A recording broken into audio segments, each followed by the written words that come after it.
all the great issues that we've been talking about, all the important work that we're doing, you know, I can't speak highly enough about it. But the truth is, if you look at the polling data, we are losing our children. If you look at the polling data, we are going to lose our freedoms. We're going to lose every single one of these political battles that we're involved in over the long term if we don't get serious about the education system. They are destroying our kids. They are hijacking our kids. And all these other battles that we're fighting, this transcends them all. And so I want to show you guys a little bit about what's going on in the school. Let's see if I can figure this remote. So here's some of the polling data. Half of Americans today aren't even sure God exists anymore, right? All of this comes from the schools. Half of our kids now say they're socialists.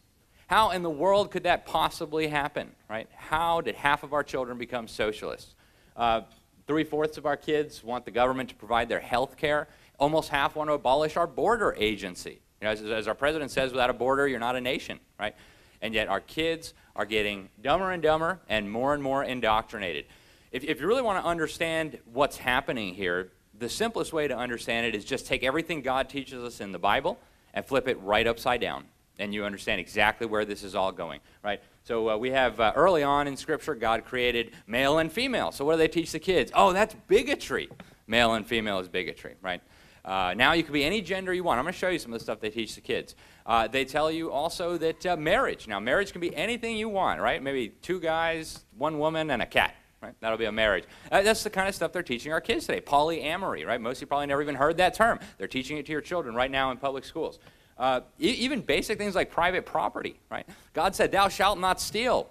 That's a command, and it's crystal clear. That means you have a right to your private property. And what are they teaching our kids? Oh, private property is wrong. We need to have socialism now, right? So they come out and they graduate as little socialists.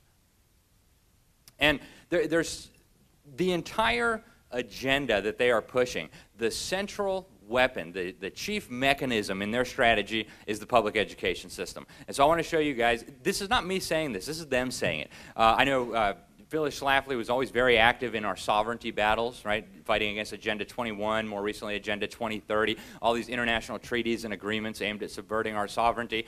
And we need to fight those. But they figured out how they're going to get them through eventually, right? And they'll tell you, Agenda 21, I'm sure you guys have heard of it, Agenda 2030 is more recent. Well, what do they tell us? In Chapter 36 of Agenda 21, you know, they know, Obama called us bitter clingers, right? We're not going to give up our guns. We're not going to give up our private property. We're going to cling to our Bibles and our guns, he said. And they know that, right? They know they're not going to get the older generation of Americans. So how are they going to do it? Chapter 36 of Agenda 21, they'll tell you in plain English, brainwash the kids, right? Education is going to be critical for promoting sustainable development. Formal and non-formal education are going to be indispensable for changing people's attitudes. And there's going to have to be a lot of attitude changing, right, to go from a free republic under God, like we've had historically, to this totalitarian nightmare they want, but they fully intend to do it. They tell you spiritual development has to be included. It has to be included in every single subject. We need to change the attitudes and behaviors of the children, right?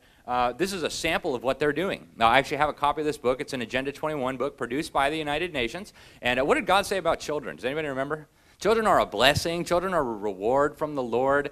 Be fruitful and multiply, right? That's what God has to say about children. So what does the UN say our children need to learn? This is an Agenda 21 book produced by the UN for young children. It's in government schools all over the country and all over the world. I don't know if you guys can see, there's some Hindu gods up there on the cloud, and they look very upset because the storks are delivering all the babies. And then on the next page, they tell you that the earth groans every time it registers another birth.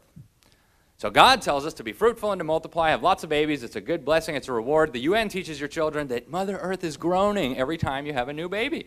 So why do you not have any grandchildren? And now you know, right? This is what they've been teaching our kids for quite some time. And the rest of it's just as bad.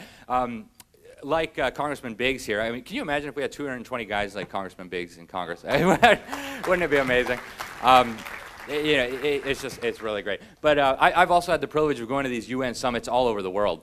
And I went to one down in Rio de Janeiro in 2012, and they had these posters all over the summit. They were obviously drawn by children or very, very incompetent adults. But you see, the Earth looks very sick. It is, you know, sad. He's got the thermometer.